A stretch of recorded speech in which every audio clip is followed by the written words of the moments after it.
Hello and welcome everybody to our talk, Two Cups to Broadcasting, TETRA, End-to-End Under Scrutiny. My name is Jos Wetzels, and these are my colleagues, Carlo Meijer and Wouter Boxlaak, and together we form Midnight Blue, a specialist cybersecurity consulting firm from the Netherlands, who mainly specialize in embedded systems security research, particularly in critical infrastructure. So let's start off with a little bit of background for those of you unfamiliar with the subject.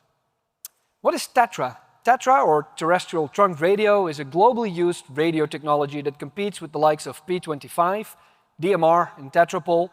It was standardized in 1995 by ETSI, the European Telecommunications Standards Institute, who are known for also standardizing 3G, 4G, and so on. It's used for voice and data communications, including machine-to-machine communications, and historically has had a very secretive approach to security. TETRA is used globally. It's actually the leading standard for law enforcement radio communications, but it's also used in military and intelligence contexts, as well as critical infrastructure, where it's typically used in a SCADA wide area networking capacity for telecontrol of electrical substations, pipelines, or railway signaling. Now, TETRA cryptography was a closely held secret since 1995, but it was safe to assume that most major states had the specifications, because every major geopolitical bloc has their own TETRA manufacturer, and they get these specifications even though they're under NDA. In 2023, we reverse engineered all the cryptography in the ETSI TETRA standard, making it open for public scrutiny, but this excluded the end-to-end encryption layer. We identified significant vulnerabilities in this regular encryption, and 12 more CVEs in base stations, mobile devices, and microcontroller ROM code. If you want to see that research, check out our talk from 2 years ago. A summary of this research: we discovered a backdoor cipher called TEA1, which offered a whopping 32 bits of security instead of the advertised 80 bits. We discovered a key stream recovery attack that works regardless of the cipher that's deployed on the network. And this constituted a full breach of confidentiality and integrity, but it's harder to carry out in practice. We also discovered several other vulns, but are not relevant for today. Following our disclosures, mitigative efforts were undertaken. ETSI undertook a standards revision in order to deal with this key stream recovery attack. Large-scale patching efforts were undertaken by many governments and industry users to update firmwares and replace radios. Migrations were taken away from this backdoor cipher, for instance, through dual cipher networks, and end-to-end encryption was proposed as a mitigation. However, this is not only an expensive solution, but it's also, once again, proprietary. So, a little bit of a recap of the TETRA security. It's a public standard, but the cryptography is proprietary. It's kept secret, it's under NDA. It has two main pillars, the first of which is the TETRA authentication algorithm suite, which does authentication stuff. And the second is TEA, the TETRA encryption algorithm for air interface encryption. What you need to know about these is that these ciphers are partitioned in 3 groups. One group is for European public safety users. Those algorithms seem mostly fine. Then there's a second group for extra-European users that don't get those algorithms but are allied with Europe. And then there's everybody else, which are the countries that are not on friendly terms with Europe or industry users. And those last algorithms turned out to be intentionally weakened, which includes the TEA1 algorithm. On top of that, there is end-to-end, which is a super secretive topic. And that brings us to today's motivation, because TETRA end-to-end encryption has never been more essential. There are very sensitive use cases. It's advertised as a defense against this suboptimal air interface encryption security. And certain countries, like all of the Nordic countries, Sweden, Finland, and so on, will require their next generation mission-critical end-to-end to be interoperable with TETRA end-to-end. So issues that might be found in TETRA end-to-end could potentially carry over to next generation networks. So let's delve a little bit into TETRA end-to-end encryption. So the picture shows, simplified, what the idea is. The original air interface encryption just guarantees security between the radio and the infrastructure, while end-to-end guarantees security across them. However, it's not like Signal and WhatsApp because there is a central end-to-end key management center.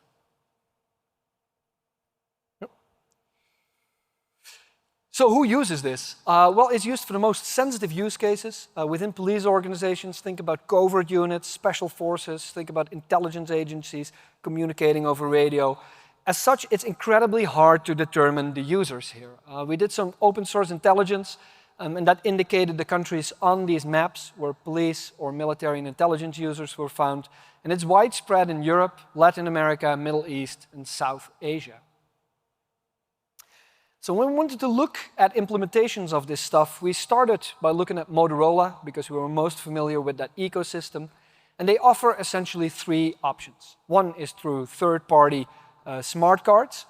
However, we shut down that option because we won't ever get one of those SIMs, and we expected very serious hardening. The second option was something that's called the Universal Crypto Module, the UCM, which is a hardware module that you can add to these radios. And then there is the Crypto Micro, which is essentially the same cryptographic engine as the UCM, but in an SD card form factor. And we decided to take a look at that. Great, we managed to find one of these on eBay. There was a single one for sale. We checked the serial numbers, seemed to be okay, so let's dig into this, right? However, when we got it, it mostly turned out to have a great scam per weight ratio because it didn't work. Either it was a fake or it was broken, we didn't know. We busted our money on this and there wasn't a second one, so we had to find something else. And we ended up with Sepura, which is another vendor in this ecosystem, and they have a lot of different end-to-end implementations, one of which they call embedded. And that's great because it's a software-based implementation, and software-based reverse engineering is much better for your cortisol levels than hardware reverse engineering. And on top of this, Sepura is based on the OMAP L138, which is the same SoC as a Motorola radio, which we owned 2 years ago and thoroughly found many vulnerabilities in. Makes research easier. So we slapped some more money on the counter, purchased a few civilian radios on the open market, and used a previously found code execution vulnerabilities on these radios that allowed us to get code execution on these devices. We built tooling around it, implemented attacks, and managed to extract the cryptography from these radios. Now, all of this is a talk on its own for which we have exactly 0 time. We might publish that in the future. So in the interest of time, I'll just show you a demo of what we were able to achieve on this particular radio.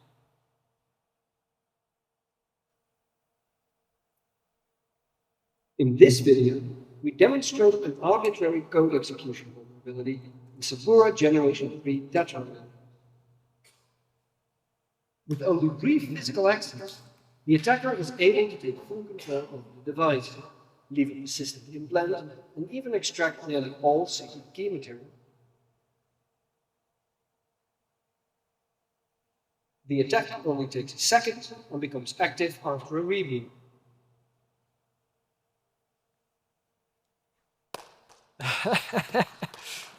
So we managed to get full code execution on those devices, do persistent implanting, and extract this end-to-end encryption. And to tell you more about that, I'd like to pass the word to my colleague Wouter for that. Thank you. Yeah, so let's dive in what we actually found after a little bit of extra context. So these end-to-end implementations are proprietary. And while the TETRA standard is governed by ETSI, the end-to-end ecosystem is covered by the TCCA, the Critical Communications Association. And in the series of recommendations written by the SFPG, the Security and Fraud Prevention Group, they outline how end-to-end solutions for TETRA should work, should be structured. And we believe that the implementation that we got out of our Sepura radio very closely adheres to these TCCA recommendations. And these recommendations, as is usual in the TETRA ecosystem, are closely held secrets. The TCCA will only grant vetted parties the right to access the specifications after signing paperwork prohibiting them from ever writing something public on that. So that means that the end users that are actually using end-to-end on a daily fashion don't really know how the internals of these end-to-end solutions work.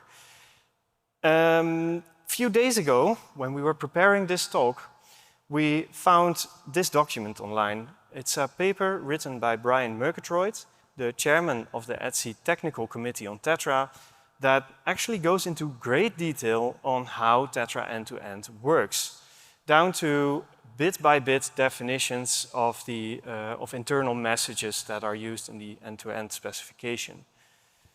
It's a document that dates from 2003, and according to the TCCA's own policies, this definitely should never have been public.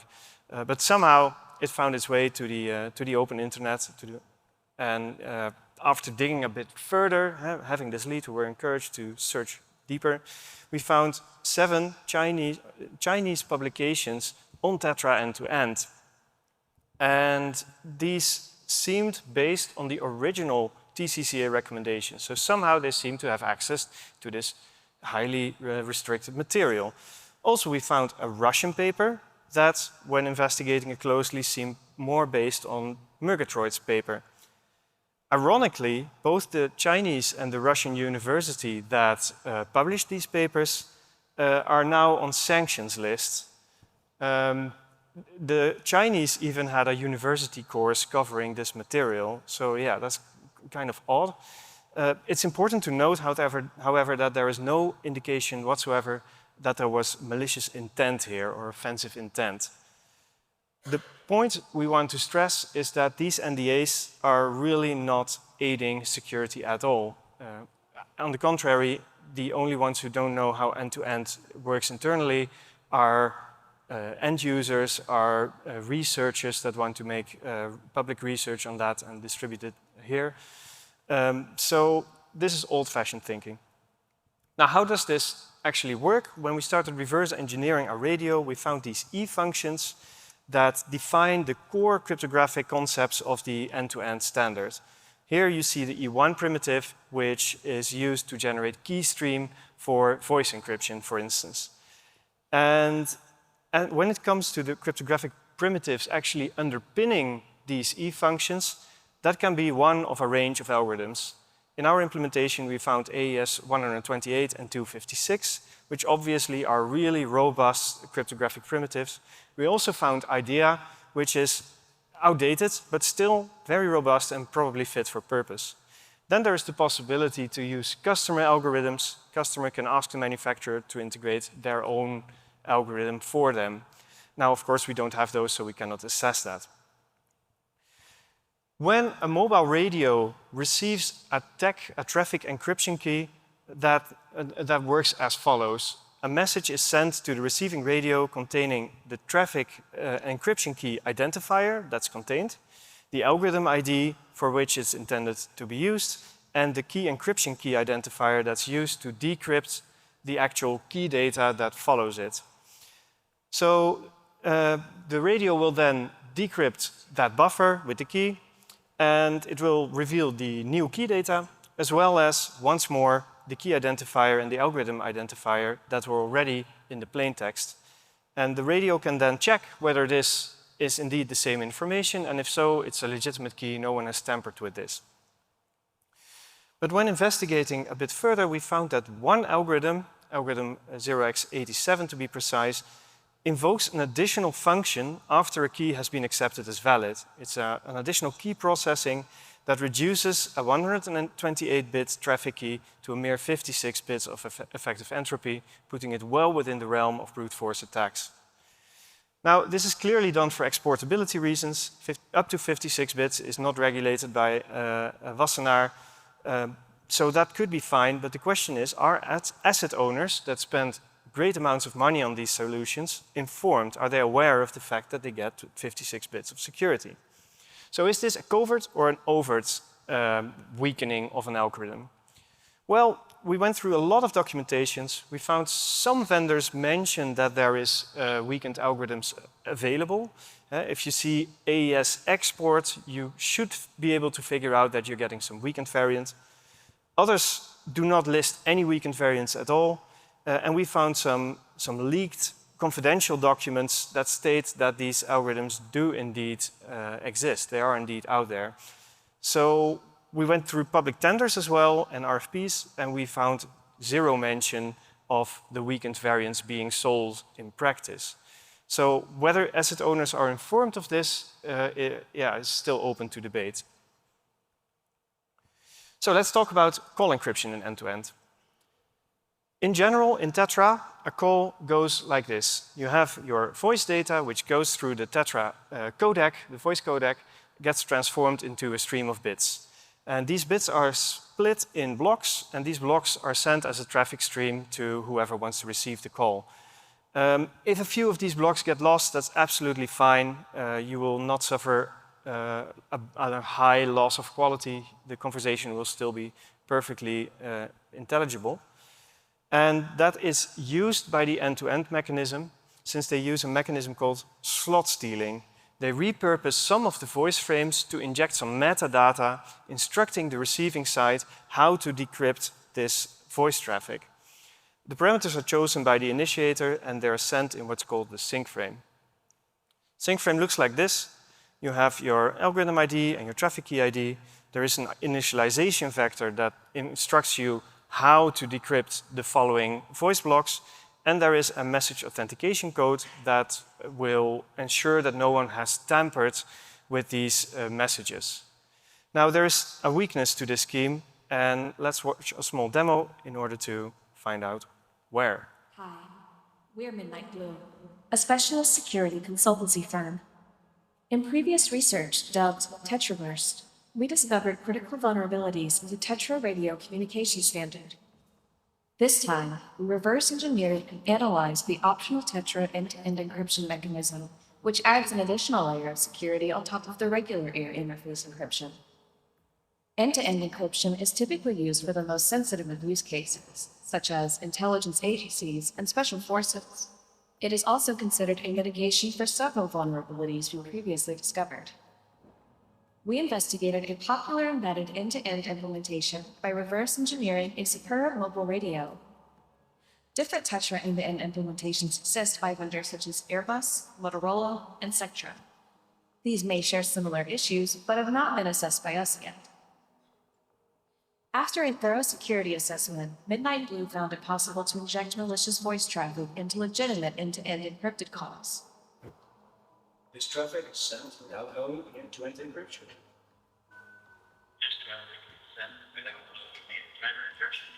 Let's delve into the attack. A legitimate transmitting party starts an end-to-end encrypted call by sending a so-called sync frame. This is a message that contains metadata on which key, algorithm, and initialization vector to use for decrypting the voice blocks that follow. It instructs the receiver to generate specific keystream blocks, which are combined with the encrypted voice blocks to recover the original voice data. End-to-end encrypted TETRA calls are transmitted as sequential voice blocks. In practice, the first voice blocks are often a predictable sequence of several blocks of silence. We found this to be the case on multiple common radio models from different manufacturers. When eavesdropping on an encrypted call, the attacker can reuse the intercepted legitimate sync frame. Since the first few blocks are predictable, the attacker can recover the corresponding keystream blocks. These keystream blocks can then be used to encrypt the attacker's malicious voice traffic. Additional voice blocks can be encrypted by simply re-injecting the sync frame. This allows the attacker to hijack or disrupt conversations on the end-to-end encrypted channel. Check out our website for more information on this demonstration and other research by Midnight Blue. All right, so voice injection. Thank you. The ability to insert your own voice into an end-to-end channel. I'm not going into too much detail here, but I'm going to show you a little bit how this works. So you have this sync frame followed by legitimate voice frames, which are combined with keystream using the XOR function. Now that's a weak design, because let's just assume we have a couple of blocks of keystream associated with an intercepted sync frame. We can then open a call, replay the original sync frame, and inject malicious voice traffic and XOR it with the recovered keystream we have. This will be completely indistinguishable from a proper, authentic end-to-end call.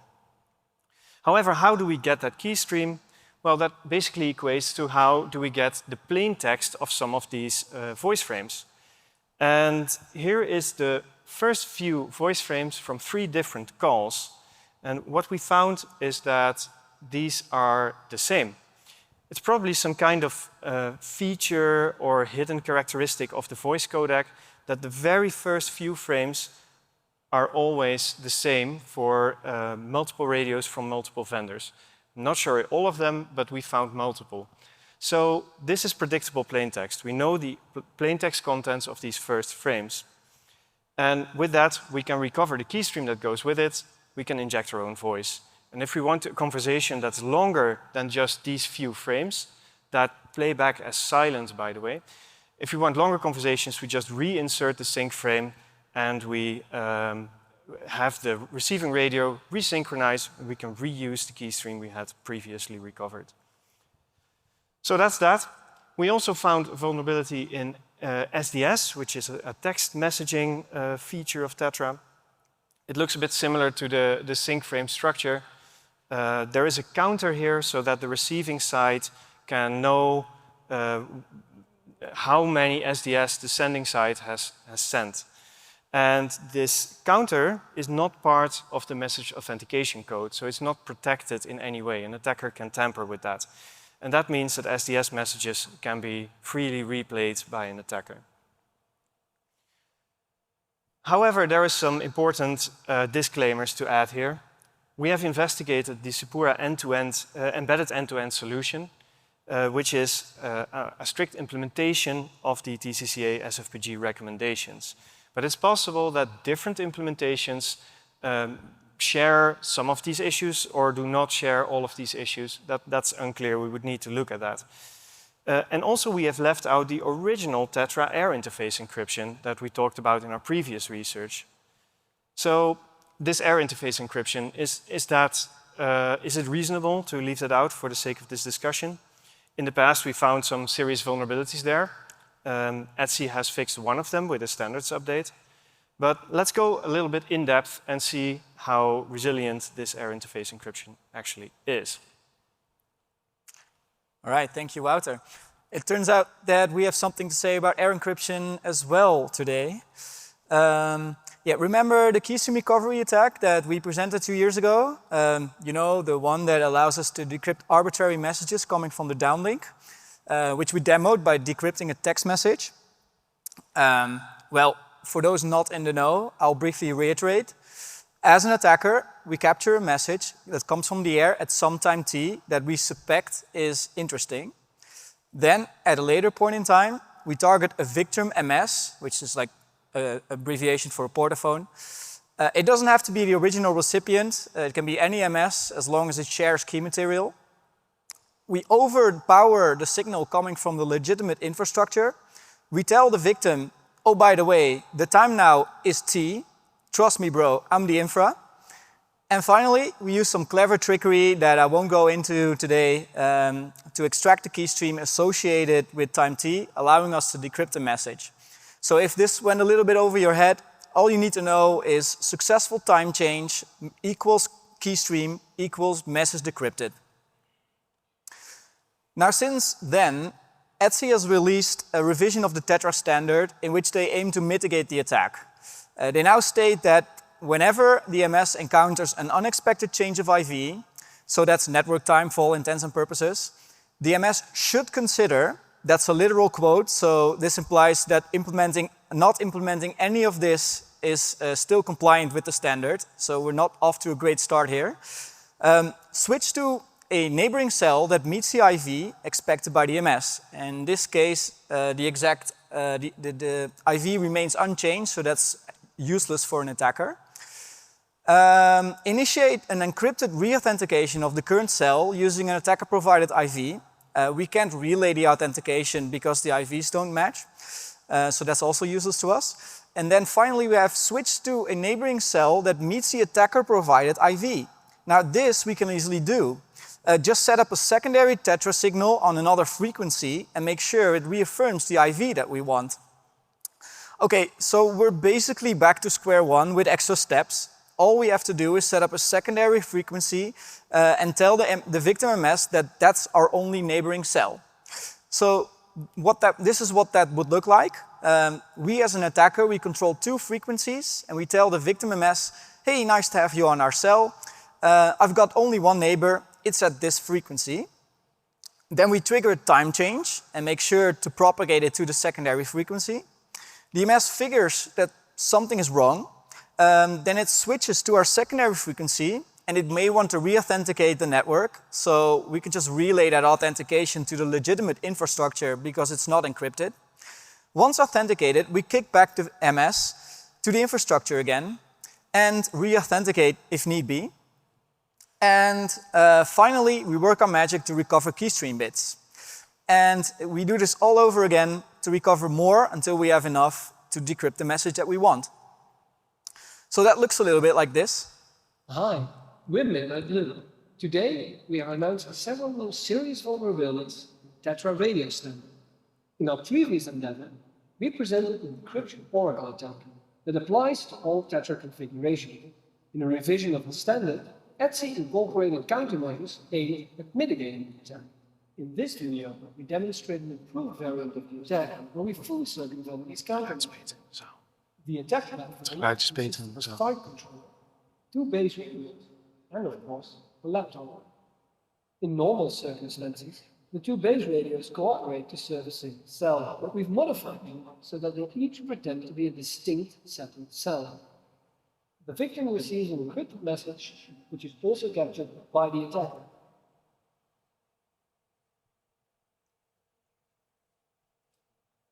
We see the message said, confidential. The attacker now impersonates the infrastructure towards the victim, spoofs neighboring cell information, and tampers with the network. Following ETSI's new recommendations, the victim device switches to the neighboring cell and enforces a re-authentication of the infrastructure. This is picked up by the second base radio, relaying the authentication handshake to the legitimate infrastructure and directing the victim back to the main cell.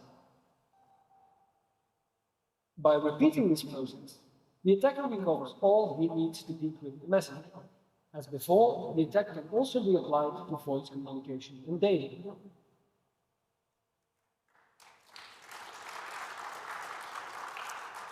So yeah, that's how far standards revision and 2 years of tireless patching endeavor got us. Okay, on with multi-cipher networks. If you've seen our previous presentation, you know that TEA1 is trivially broken as it only has 32 bits of net strength. Many parties using TEA1 figured that they have a problem and started moving away to TEA3, which seemed to be much less painful to obtain licenses for these days. So now suppose that you're running a harbor or an airport. Clearly TEA1 and TEA3 aren't compatible, and as you can imagine, providing the entire fleet of equipment with new firmware and configuration overnight is simply infeasible. Some base station can be set up to support multiple encryption algorithms. So what you do is you enable that feature and gradually migrate away the entire fleet over from TEA1 to TEA3. That's great, right? You can start with the most sensitive radios and gradually move everything over to TEA3. Sounds good in theory. Let's dive into the practice. But first, I have to tell you something about identity encryption. I promise it's relevant. In TETRA, radios have a sort of a phone number, which we refer to as the SSI. Instead of transmitting those in plain text over the air, the SSI is encrypted using the CCK network key to get a pseudonym that we call the ESI, which is then transmitted. Now suppose that we provide TEA1 and TEA3 users with distinct CCKs, so network keys. An SSI encrypted with TEA1 then yields a different ESI than an SSI encrypted with TEA3. This means that you're going to get collisions all over the place. TEA1 radios are going to transmit during time slots allocated for TEA3 radios and vice versa. There's no way for a recipient to distinguish them, so providing distinct CCKs for each user group is simply infeasible. So we conclude, and also validated in practice, that the CCK must be the same regardless of which encryption algorithm is used. This means that all we need to compromise the CCK is to target a single TEA1 user. And we know now that the exact same CCK is also used by all TEA3 users. Worse, Many networks don't rotate their keys, meaning that the CCK remains compromised even after the last TEA1 radio is long gone. By the way, I should tell you, the CCK is typically used in most networks for pretty much all voice communication, so this is pretty bad. It turns out that vendors either don't realize this or they don't tell their customers. We thought of a solution. Keep an eye on our blog. If you're an OEM, drop us an email. But wait, there's more. So suppose that we're dealing with a network with both encrypted and non-encrypted users, which is quite common. We then inject an SDS message on behalf of the unencrypted user and put an encrypted subscriber there as its recipient. The infrastructure will then encrypt that message and reflect it on the downlink. So the exact same message, but encrypted. So that's a keystream oracle right there. We know the exact contents of the message. XORing that out gives us the keystream. It turns out that we can make this very efficient by requesting a separate channel and sending SDS messages in every time slot. There's one catch though. We need to wait for the frame counters to roll over before the keystream is used again, so that takes about 23 days. But let me rephrase that. If we run the attack for 23 days, we can decrypt traffic indefinitely. So that's why it's really important to rotate keys every 23 days or less. Spoiler alert, that's quite rare in practice. Okay, that might be bad. Wait till you see this. Every packet header contains a boolean indicating whether or not it's encrypted. So we were wondering what would happen if you set that thing to 0 and send it out. It turns out on the uplink, not so much, but on the downlink, every mobile station we've seen just accepts it and processes it regardless of vendor, model, or configuration. So even if you're dealing with class 3 TEA2 networks with all the bells and whistles, we can just go wild and inject traffic on the downlink. Also, downlink injection is a great opportunity for obtaining uplink keystream. For example, we can tell the MS in plain text, hey, you're now subscribed to this talk group X, and the MS will respond, encrypted, don't do that, I want to be subscribed to talk group Y. The contents of the message is completely predictable, so that's another keystream oracle right there. In practice, we found that many networks don't rotate their keys. It's pretty clear that those situations, efficient keystream recovery options exist, let alone the use of default keys, which is known to occur in practice as well, but those parties have bigger problems on their hands. So summarizing, I think we can safely say that the TETRA air interface encryption is suboptimal for most use cases, to put it mildly. So for TEA1 networks, totally compromised. For mixed cipher networks, equivalent to TEA1, totally compromised. If there's no key rotation, compromised with caveats. If there's this new and improved keystream recovery attacks. And for the small fraction of remaining networks, there's still the possibility to go wild and inject plain text traffic on the downlink. Okay, speaking of traffic injection, let's spend a moment on that. Many experts, among them those at ETSI, claim that traffic injection is simply infeasible because we need to deal with many complicated things like synchronization, signal modulation, interference from other devices, obtaining the right keystream, and network authentication. Well, let me settle the discussion right here. Hi, we're Midnight Blue, a specialist security consultancy firm. In previous research dubbed TETRA, we discovered critical vulnerabilities in the TETRA radio communication standard. One of the most devastating attacks against TETRA networks are so-called traffic injection attacks. This involves an attacker actively injecting malicious messages onto a legitimate network that are then accepted and authentic by recipients. The attack scenario is especially worrisome when TETRA is used for SCADA telecontrol and general automation of critical infrastructure. Open source intelligence surveys have indicated TETRA is used in such a capacity in sectors as diverse as power generation and distribution, oil and gas facilities, railway automation, and water management. We have built a lab setup based on real-world TETRA SCADA use cases at electric utilities in order to demonstrate the feasibility of such TETRA injection attacks. On the substation side, we have an RTU module connected to a circuit breaker controlling power to a little village.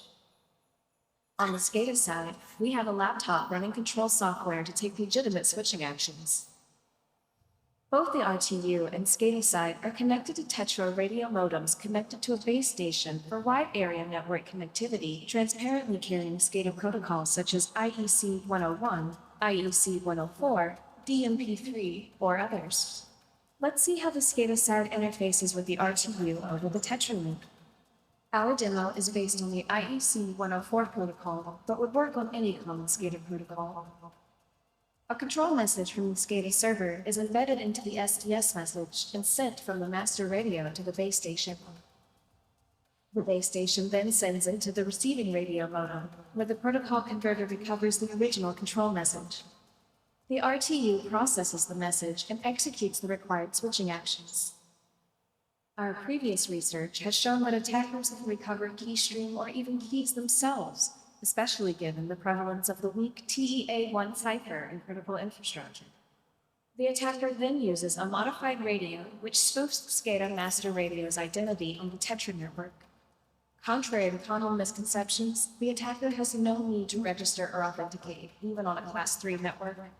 The attacker can first passively intercept network traffic to learn more about the protocols, addressing screens, sequence counters, and data methods used. Based on this knowledge, the attacker can then smoothly inject a malicious control message without disrupting existing data flow. In our scenario, process-specific knowledge can be obtained either through sniffing or a brute force approach similar to the destroyer attacks on the Ukrainian power grid. In our demo, the attacker intercepts a legitimate control message and subsequently injects a forged message, causing a trip of the circuit breaker controlled by the RTU. This disrupts power flow to our little village. This attack scenario applies to nearly all TETRA network configurations. Check out our website for more information on this demonstration and other research by Midnight Blue. All right. Thank you. Now that we've demonstrated that this is definitely feasible in practice, it's good to realize that these traffic injection attacks don't just allow you to send a malicious SCADA telecontrol message to, for example, trip a circuit breaker, but it exposes the entire network that's carried on top of TETRA to the attacker. These can be IP-based networks, these can be serial networks, and if there's attack vectors like performing malicious firmware updates or other kinds of lateral movement, they allow for even far more powerful attacks against critical infrastructure on this basis. So, in conclusion, this has been the first public analysis of a TETRA end-to-end encryption solution. We uncovered a weakened variant. Confidentiality seems to be mostly okay, but integrity and authenticity definitely isn't. We revealed further serious ecosystem issues, both on the equipment side, both on the standard side. And what are the overarching lessons here? I think first of all, and it's painful that this needs to be reiterated time and again, but don't trust black box solutions. People keep doing this, even though they know and they should know better. Be skeptical of vendor claims and recommendations. We've seen many vendors give downright wrong or even sometimes seemingly malicious advice to some of the end users in mitigating these issues or downplaying them. Always perform in-depth technical assessments independently of what the vendor is recommending you, and do this before procurement. People are literally spending millions and millions of dollars on these kind of solutions. The least you could do is have an independent assessment before you commit to those kinds of sums of money. And pressure vendors for transparency. The end users and the asset owners are the only ones who really can put their weight down here. And that's what they should be doing, in our opinion. So, if you have any questions, I recommend you walk up to the microphones in the front of the room, and we'd love to take them now. Thanks.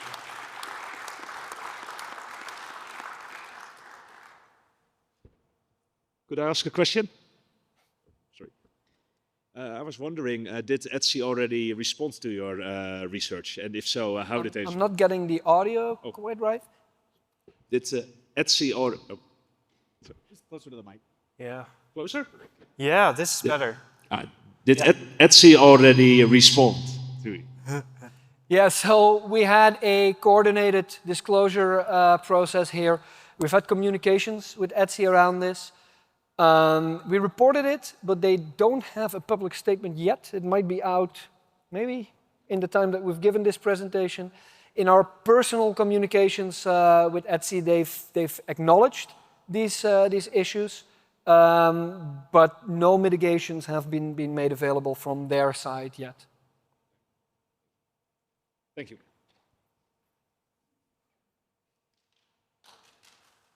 All right. Thanks, everyone.